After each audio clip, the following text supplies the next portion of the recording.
How to enable autoplay on Disney Plus. In this video, I will show you how can you easily enable the feature of autoplay on Disney Plus. So without any delay, let's get into it. For that, firstly you need to open Disney Plus application or simply navigate to its website. Once you do so, at the top right corner, you will see the option of profile. Simply click on it. After that, in the little menu bar, you will see the option of edit profile. Once you click on it, now you need to choose your own profile from list of profiles that has been logged in this device. Once you do, you will see the option of autoplay. Simply toggle on that feature.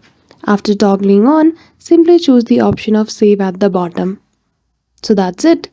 That is how easily you can enable the feature of autoplay on Disney Plus. So I hope you found this video helpful. If you did, don't forget to give it a thumbs up and subscribe to our channel for such tutorial. Thank you for watching till the end.